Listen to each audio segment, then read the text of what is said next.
हरिओम. चिंतन प्रवचन क्रमांक 67. पृथ्वी मानव अनन्य भाग 1.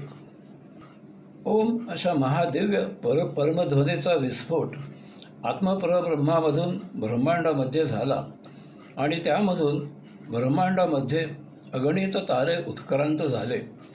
या ताऱ्यांवर ओंकार झणणत राहिला. ताऱ्यांमधून ग्रह, त्यांचे उपग्रह उत्क्रांत होऊन त्या ताऱ्यांचे विश्वे उत्क्रांत झाली. दगड, धोंडे, डोंगर आणि यामध्ये काही ग्रहावर वाहणारे पाणी पाहून आत्मपरब्रह्म खुश झाले. त्या पाण्याच्या वाहण्याच्या हालचालीने काही निराळीच मौज येत होती. परंतु यात काहीतरी आणखी पाहिजे अशी हुरहुर आत्मपरब्रह्माला लागली. आत्मपरब्रह्मामधील परमवायू, परमचैतन्य, परमप्राण, परमतेज इत्यादीमधून पृथ्वी आणि पाणी यांच्या संयोगाने प्रथम शेवाळ्यासारखी सजीव वनस्पती सृष्टी उत्क्रांत झाली. त्यात प्रगती होत होत अवाढव्य विस्तार झालेल्या पिंपळ वडापर्यंत वनस्पतींचे लक्षावधी प्रकार उत्क्रांत झाले. परमात्मा या उत्क्रांतीवर खुश झाला. परंतु वनस्पती सृष्टी एका जागी अचल राहिली. यामुळे यात आणखी काहीतरी हवे असे आत्मपरब्रह्माला जाणवले. त्यामुळे प्रथम शेवाळ्यासारख्या वनस्पतीमधून एक इवलासा चल सजीव किडा पाण्यात उत्क्रांत झाला. पुढे एका देहामधून एक अशी उत्क्रांती होत होत अनंत प्रकारचे विविध अशा वैविध्याने नटलेले असे मोठमोठ्या हत्ती, जिराफापर्यंत देह उत्क्रांत झाले. त्यात नवनवीन निर्मिती होत राहिली. असे लक्षावधी प्रकारचे देह उत्क्रांत झाले. असे होतच राहिले. तरीही आत्मपरब्रह्माचे समाधान काही होत नव्हते. असे होता होता पशु वनस्पतींसह पृथ्वीवर 84 लक्ष वजा 1 असे विविध प्रकारचे देह असलेले चल सजीव प्राणी निर्माण झाले. ते एकामधून त्यापेक्षा आणखी काहीतरी पुढील प्रगती असलेला दुसरा देह असे निर्माण होत राहिले. शेवटी 84 लक्षावा देह म्हणजे मानवी देह जेव्हा निर्माण झाला तेव्हा आत्मपरब्रह्म समाधानी झाले आणि तेथे आणखी पुढील देह असलेली सजीवांची उत्क्रांती थांबली. कारण जोपर्यंत मानवी देहाची उत्क्रांती होत नव्हती तोपर्यंत असा देह काही निर्माण झालेला नव्हता की जो या भूतलावरून पुन्हा आत्मपरब्रह्माकडे यात्रा करेल. हे आणि हेच मानवी देहाचे महान अनन्य वैशिष्ट्य आहे. आणखी याला पूरक असे मानवी म्हणून खास अन्य वैशिष्ट्ये मानवी देहामध्ये आहेत. मानवी देहाची म्हणून खास वैशिष्ट्ये निश्चितच अन्य प्राण्यांशी तुलना करता अनन्य आहेत. उदाहरणार्थ, माणूस जसा व्यक्त होतो तसे अन्य प्राणी व्यक्त होत नाहीत. माणसासारखी बुद्धी, स्मृती अन्य प्राण्यांमध्ये नाही. माणसासारखे मन अन्य प्राण्यांमध्ये निर्माण होत नाही. माणूस भाषा बोलतो, बोललेले लिहितो, लिहिलेले जतन करतो, एकमेकांच्या विचारांचे आदान प्रदान करतो. तसे अन्य प्राणी फार मर्यादित करतात. माणूस ज्या प्रकारे कल्पना करतो, तर्क करतो, त्याप्रमाणे आयुष्य सुकर होण्यासाठी नवनिर्मिती करतो, तसे अन्य प्राणी करू शकत नाहीत. ही आणि अशी मानवी देहाची, मानवाची म्हणून खास अशी वैशिष्ट्ये अन्य प्राण्यांपेक्षा अनन्य आहेत. परंतु ही सर्व वैशिष्ट्ये भौतिक आहेत. कारण ही सर्व वैशिष्ट्ये त्याच्या देहादी इंद्रियांच्या सुविधांसाठी आहेत. यामुळे द्वंद्व या वैश्विक नियमाप्रमाणे ही भौतिक वैशिष्ट्ये असे सृजन करू शकतात, तसेच ती भंजनही करू शकतात. अगदी मोजकी उदाहरणे पाहू. मानवाला अग्नी मिळाल्यापासून त्यापासून त्याने नित्य आयुष्य सुकर केले. परंतु याचबरोबर तो त्याच अग्नीने मुद्दाम आग लावून विध्वंस करतो. मानवाने शेती विकसित केली तरीही त्याने मांसाहार करणे सोडले नाही. माणसाने प्राण्यांपासून स्वसंरक्षण करण्यासाठी हत्यारे तयार केली. परंतु याच हत्याराने तो बळी तो कानपळी ठरला. तो गंमत मौज शौक म्हणून अन्य प्राणी मारू लागला. याचबरोबर त्याच हत्याराने तो स्वार्थासाठी केवळ मौज म्हणून व्यावहारिक आणि राजकीय कारण म्हणून मानवांची हत्या करू लागला. त्याने अणुशक्ती शोधली आणि तिचा उपयोग करून त्याने भौतिक आयुष्य सुकर केले. परंतु त्याच अणुशक्तीने तो एका स्फोटात अगणित संपत्तीचा विध्वंस आणि लाखो माणसे मारू लागला. त्याने आयुष्य सुनियोजित जगण्यासाठी काही जीवन पद्धती शोधल्या. त्याला पुढे भावनिक महत्त्व आले आणि धर्म तयार झाले. वास्तविक सर्व धर्म संपूर्ण जगतासाठी सुकर जीवन पद्धत म्हणून विकसित झालेले आहेत. ते सद्भावाची शिकवणी देतात. परंतु याच धर्माच्या नावाने सर्वत्र मानवी हत्या होऊ लागल्या. सत्तापिपासू वृत्ती बळावली. मिथ्या प्रतिष्ठेच्या कल्पना रुजल्या. सबल मानव निर्बलांचा आत्यंतिक टोकाचा छळ करू लागला. प्रतिष्ठा, धर्म, सत्ता, स्वार्थ या सर्व काल्पनिक भ्रामक अध्यारूत आहेत, तरीही त्या संपूर्ण जगाच्या ऱ्हासाला कारण ठरत आहेत. या लेखाचा उद्देश पृथ्वीची, मानवी देहाची, मानवाची अनन्य आध्यात्मिक वैशिष्ट्ये जाणून घेणे हा आहे. कारण त्यांच्या पालनाने, आचरणाने वर उल्लेख केलेल्या भ्रामक विध्वंसक कल्पना, प्राणीहत्या, पृथ्वीचा विनाश यापासून संपूर्ण जगाची सुटका होऊ शकते. येथे कैवल्यानंद प्रस्थापित होऊ शकतो.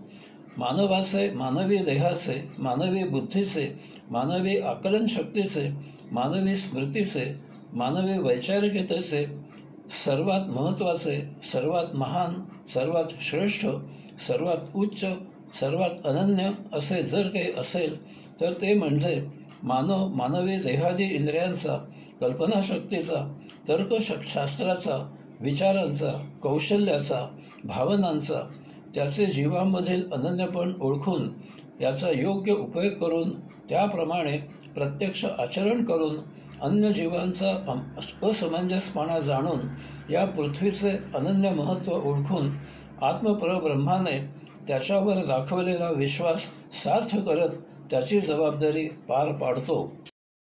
काय आहे हा विश्वास? काय आहे ही जबाबदारी? आत्मपरमा ब्रह्मून ओम असा महापरम दिव्य ध्वनीचा विस्फोट झाला आणि येथे जडसृष्टी उत्क्रांत झाली. बहुसंख्य ग्रहांवर माती, डोंगर, दऱ्या, खोरी गेली अब्जावधी वर्षे नुसती पहुडलेली आहेत. हे दृश्य भकास, उदास, नीरस आहे. मूलतः ग्रहांची उत्क्रांती आकाश, वायू, तेज, आप आणि पृथ्वी यामधून झाली आहे. ग्रह गोलाकार असून ते सतत स्वतः सभोवती फिरत असल्यामुळे त्यांच्यावरील पृथ्वी तत्वाचा सतत फिरता अर्धा भागच सूर्याचे तेजामध्ये असतो. यामुळे त्यांच्यावरील पृथ्वी तत्व जळून गेले नाही. अर्धवेळ ते जरी तप्त झाले तरी उर्वरित अर्ध्या वेळेत ते पुन्हा थंड होत होते. परंतु तेजामुळे ग्रहावरील आप त्या अर्धवेळेतही हळूहळू वाफेमध्ये रूपांतरित झाले आणि यथाकाळी संपूर्णपणे वायूमध्ये विलीन झाले. वायू आकाशात विलीन झाला. अशा प्रकारे या ग्रहांवर आप आणि वायू नष्ट झाले किंवा दीर्घकाळ लुप्त झाले. अर्थातच यामुळे या अशा ग्रहावर जीवसृष्टी नाही. परंतु आपल्या पृथ्वीवर तसे नाही. आपल्या पृथ्वीचा आस अन्य ग्रहांप्रमाणे सरळ नाही, तो तिरका आहे. असे का, याचे ठोस कारण आजपर्यंत कोणालाही माहीत नाही. परंतु अंदाज असा आहे की उत्क्रांती झाली तेव्हा त्या गडबडीत एखादा भला मोठा ग्रह पृथ्वीवर आदळला असावा. यामुळे पृथ्वीवर सूर्याचे किरण उत्तर दक्षिण आणि दक्षिण उत्तर असे फिरत असतात. या दक्षिणोत्तर मर्यादांना आपण क्रमानुसार कर्कवृत्त आणि मकरवृत्त असे नावे दिली आहेत. त्यांच्या मध्यावर आपण विषुववृत्त मानतो. यावरून आपण जगाचे दक्षिण गोलार्ध आणि उत्तर गोलार्ध अशी विभागणी मानतो. यामुळे जेव्हा सूर्यकिरण पृथ्वीच्या उत्तरेला असतात तेव्हा पृथ्वीच्या दक्षिणेला जवळजवळ 6 महिने हवा थंड असते आणि त्याचवेळी उत्तरेला हवा उष्ण असते. अशाच प्रकारे जेव्हा सूर्यकिरण पृथ्वीच्या दक्षिणेला असतात तेव्हा पृथ्वीच्या उत्तरेला जवळजवळ 6 महिने हवा थंड असते आणि त्याच वेळी दक्षिणेला हवा उष्ण असते. यामुळे पृथ्वी भाजून निघत नाही. याचा परिणाम म्हणून पृथ्वीवर 6 महिने उन्हाळा आणि 6 महिने हिवाळा अशी हवा असते. यांना आपण ऋतू असे म्हणतो. याहीपेक्षा महत्त्वाचे म्हणजे उष्णतेमुळे पाण्याची वाफ झाली तरी ती आकाशात गेल्यावर तेथे वायूमध्ये विलीन न होता थंडाईमुळे पुन्हा त्याचे पाणी होते आणि ते पृथ्वीवर पडते. या पावसामुळे येथे उन्हाळा, हिवाळा, पावसाळा असे 3 ऋतू होतात. पाऊस हे पृथ्वीवर फार मोठे वरदान आहे. हे पावसाचे पाणी वाफेमधून रूपांतरित झालेले असल्यामुळे ते पूर्ण शुद्ध असते. वनस्पती, मानवेतर प्राणी, मानव अशा सर्व सजीवांना पिण्यासाठी उपयोगी होते. याचबरोबर वनस्पतींमधून सूर्यकिरणांच्या प्रक्रियेमुळे येथे सर्व सजीवांना अत्यंत मोलाचा असा प्राणवायू निर्माण होतो. अशा प्रकारे पृथ्वीवरील विशिष्ट अनन्यसाधारण हवामानामुळे येथे सर्व पंचमहातत्त्वे अबाधित राहतात. यात पावसामुळे अन्न, औषधी या 2 महातत्त्वांची त्यात भर झाली. यामुळे येथे सजीवांचे जीवन शक्य झाले. त्या माती, डोंगर, दऱ्या, खोरे यामध्ये सजीवांच्या वावरामुळे तेथे कसे सदा चैतन्यमन वातावरण असते, ताजगी असते, प्रसन्न वाटते. दीपावलीच्या लहान मुले माती, दगड रचून किल्ला करतात. ते कसे शुष्क वाटते, परंतु त्यावर वनस्पती म्हणून मेथी, आळीव पेरतात. ती उगवली की कसे बरे वाटते. त्यात मावळे, शिवाजी महाराज आणि अनेक प्रकारचे मातीचे चित्रे ठेवतात. त्याबरोबर त्यात कसे चैतन्य येते. आता त्यावर प्रकाशाचा झोत टाकतात. किल्ल्याच्या तळाला बॅटरीवर चालणाऱ्या गाड्या फिरवत ठेवतात. किल्ल्याच्या देखाव्यात हालचाली सुरू झाल्यावर त्या किल्ल्याला प्राण आल्यासारखे वाटले. तसेच आपल्या पृथ्वीवर झाले. अन्य ग्रहांपेक्षा येथे ऋतू, त्यामुळे चल अचल सजीवसृष्टी हे पृथ्वीचे अनन्यत्व आहे. यातही मानवी देह हे अनन्य तत्वामधील अनन्य तत्व आहे. यात मानवी देह उत्क्रांत होईपर्यंत येथे परम आत्मपरब्रह्माच्या अंशात्म्याला पृथ्वीवरील दैहिक यात्रा पूर्ण करून पुन्हा स्वगृही मातुली योगधामे येण्याची सोय नव्हती. परंतु मानवी देहाची उत्क्रांती झाली. मानवाची अनन्यसाधारण बुद्धी, स्मृती, आकलनशक्ती अशी काही आहे की स्वतःच्या अस्तित्वाविषयी तो विचार करू शकतो. हे फार महत्त्वाचे आहे. याला अनेक कंगोरे आहेत. ब्रह्मांडाबद्दल, विश्वांबद्दल, त्यावरील गूढ रहस्यांबद्दल, येथील सृष्टीबद्दल, स्वतःच्या अनन्यत्वाबद्दल मानव विचार करू शकतो, तर्क करू शकतो. कल्पना करून तर्क प्रत्यक्षात सत्य आहे का याचा धांडोळा घेऊ शकतो.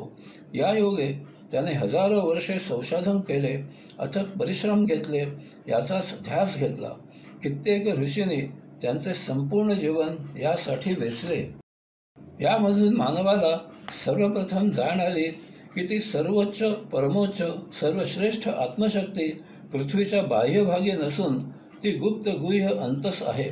यामधून त्याला आकलन झाले की त्याच्या देहामध्ये जी धगधग जाणवते ती त्याच परमशक्तीचे छोटे रूप आहे. या योगे त्याने देहाच्या अंतस प्रवेश करण्याचे तंत्र शोधले. यात त्याला यश आले.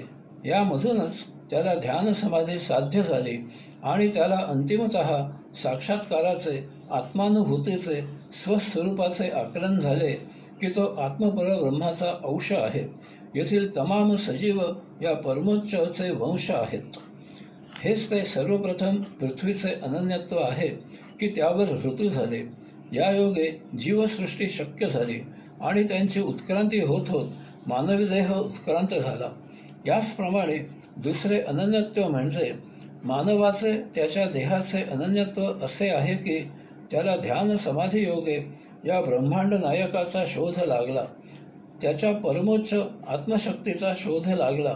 त्यावरील अनेक रहस्यांचा उलगडा झाला आणि आजही आणखी रहस्ये दिवसेदिवस उलगडली जात आहेत. याचे महत्त्वाचे सारतत्व म्हणजे तमाम सजीवसृष्टीमध्ये मानव अंशिक परमात्मा आहे. त्यामुळे तो पृथ्वी आणि त्यावरील तमाम चल अचल सृष्टीचे संवर्धन करू शकतो. मानव अंशिक परमात्मा असण्यामागे हा महत्त्वाचा मुद्दा आहे. येथे संपूर्णतः काहीही नष्ट होत नाही, सतत परिवर्तन होत असते. तसेच अंतिमतः तो परमात्म्यात समर्पण होऊ शकतो. येथील सृष्टीलीला साक्षीत्वाने अवलोकन करण्याची अंशात्म्याची ही विश्वयात्रा तो सुफळ संपूर्ण करू शकतो. आता यायोगे त्याच्यामधील पूरक रहस्य आपण जाणून घेऊ. सर्व प्राण्यांमध्ये दानवत्व, क्रौर्य गीतेप्रमाणे आसुरी संपत्ती आहे, परंतु मानवामध्ये दानत्व, क्रौर्य, आसुरी संपत्ती यासह दैवत्व, करुणा गीतेप्रमाणे दैवी संपत्तीही आहे. त्यामुळे दानवत्व, क्रौर्य, आसुरी संपत्ती नियंत्रित करून तो पशुचा मानव आणि मानवाचा परमात्मा होऊ शकतो. यामुळे पृथ्वीवर सत्ययुग, द्वापरयुग, त्रेतायुग आणि अंतिमतः कलियुग असा हळूहळू ह्रास झाला. तरीही हा लय ह्रास असल्यामुळे कायम नाश होणे, नष्ट होणे नसल्यामुळे मानवी दैवत्व, करुणा, गीतेप्रमाणे दैवी संपत्ती या योगे पृथ्वीचा विनाश होऊ न देता येथे पुन्हा सत्ययुग निर्माण होऊ शकते. कारण पृथ्वीवर काही नष्ट होत नाही, त्या भंजनामधूनच सृजन होऊ शकते. चिखलामधून कमळ उगवते याचप्रमाणे दानवाचा देव घडू शकतो. वाल्याकोळी हे एक उदाहरण, एक रूपक म्हणून आपल्याला सांगितले जाते. त्याचा शब्दशः अर्थ घ्यायचा नाही. लगेच अंगावर वाळूळ तयार होईपर्यंत रामराम करत बसायचे नाही. त्याने काहीही साध्य होणार नाही. अपयशामुळे एखाद वेळी वेळ लागेल. म्हणून मूलभूत आध्यात्मिक तत्त्वज्ञान जाणून त्याप्रमाणे प्रत्यक्ष आचरण करावे. यायोगे दैवी संपत्ती अंगी येण्यासाठी पूरक आपल्यात लक्षणे जाणवू लागतात. मानव त्याच्या जीवितासाठी म्हणजे अन्न, वस्त्र, निवारा यासाठी शेती करतो. हे कौशल्य त्याने अनेक प्रयोग करून आत्मसात केले आहे. यासाठी आवश्यक इतकी जागा तो वापरतो. तो अरण्य जपतो, राखतो, संवर्धित करतो. पशु मारत नाही, त्यांच्या सर्व जाती प्रजाती सांभाळतो. त्याच्या अंगी भूतदया आहे. भूत याचा अर्थ येथे जे जे आहे ते सर्व. या सर्व भूतांचे संरक्षण, संवर्धन कसे होईल हे तो पाहतो. त्याला माहीत झाले आहे की पृथ्वीवर एकही वस्तू, गोष्ट विनाकारण नाही. यामुळे तो विध्वंस करत नाही. येथे प्रत्येकाचा इतरांसाठी काही ना काहीतरी सृजनात्मक उपयोग आहे. यासाठी आता पर्यावरण असा शब्द वापरला जातो. जर पर्यावरण टिकले तर येथे सर्व काही सुरळीत, सुव्यवस्थित, सुकर असे आपोआप सुरू राहते. यायोगे संपूर्ण पृथ्वी आनंदाने डोलू लागते. सर्वत्र आनंदी आनंद नांदू लागतो. याला सत्ययुग असे म्हणतात. यासाठी फार काही करावे लागत नाही. इतकेच आहे की प्रत्येकाने त्याला जीवित राहण्यासाठी आवश्यक इतकेच उपभोगायचे, छान आरामात आनंदात जगायचे.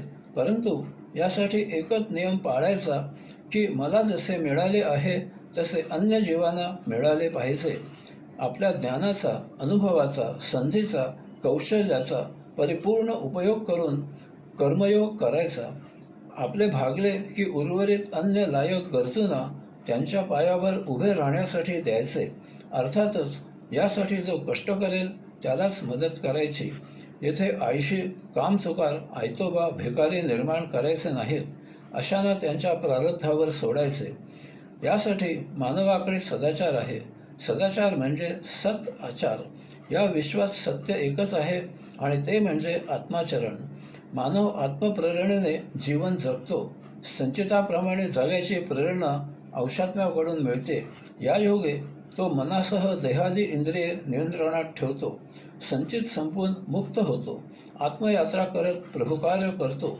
प्रभूने समर्पित केले तर त्याच्या आज्ञेने येथे कार्य करण्याचे असेल तेथे जातो. ही आहे पृथ्वीची, मानवी देहाची, मानवाची अनन्यता.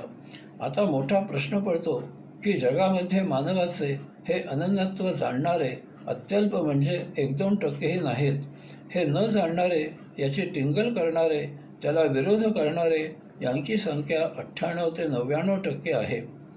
मग आपण काय करावे?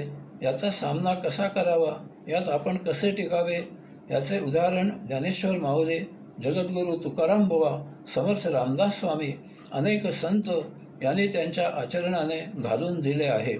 आपण पूर्ण श्रद्धेने, भावभक्तीने साक्षी राहून आपले योग कार्य करत असावे. परमात्म्याला येथे येण्यासाठी अनुकूल वातावरण तयार करत असावे. त्याची वेळ झाली की तो छत्रपती शिवरायांच्या रूपाने किंवा अन्य काही मार्गाने येथे येईल आणि बिघडलेली घडी व्यवस्थित घालून देईल. हरिओम.